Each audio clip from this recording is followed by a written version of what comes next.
বিভিন্ন লিঙ্কের মাধ্যম দিয়ে বিভিন্ন জায়গা থেকে বিভিন্ন রকমভাবে এই জায়গাটা ছড়িয়ে পড়েছে যে আমাদের এই ছোট্ট ফুটফুটে অস্মিকা দাসের এরকম বিভিন্ন একটা SMA টাইপ 1 রোগ হয়েছে, যেটার কারণে ওর পাটাকে তুলতে পারছে না। ওর নর্মাল ন্যাচারাল যে মুভমেন্টগুলো রয়েছে সেই ন্যাচারাল মুভমেন্টগুলোতে প্রবলেম হচ্ছে। তো সেই জন্যই আজকে আমি এখানে এসেছি।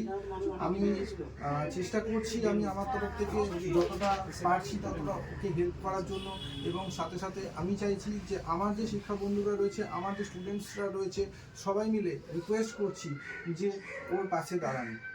সবাইকে রিকোয়েস্ট করছি ওর পাশে দাঁড়ান। তার কারণ হচ্ছে আজকে আমাদের এই সাহায্যের হাত আমরা যদি বাড়িয়ে না দিই, তাহলে এই ছোট্ট ফুটফুটে মেয়েটা আজকে পরবর্তীকালে কিন্তু ও আমাদের মতন নর্মাল লাইফ লিড করতে পারবে, ও কিন্তু আমাদের মতন চলতে ফিরতে সব জায়গায় ঘুরতে পারবে। কিন্তু তার জন্য আপনাদের সাহায্য দরকার।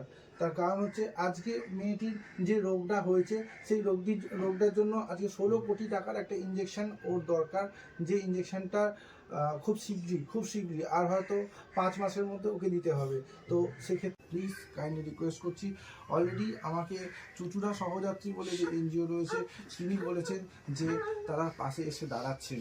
তো সেক্ষেত্রে কাইন্ডলি সবাই পাশে এসে দাঁড়ান, ঠিক আছে? বিভিন্ন রকমভাবে যত মানুষের কাছে জিনিসটা ছড়িয়ে পড়বে তত মানুষ তাদের সহযোগিতার হাত বাড়িয়ে দেবে। সেক্ষেত্রে প্লিজ তাতে ওর অনেক হেল্প হবে, সেই জন্য রিকোয়েস্ট করছি।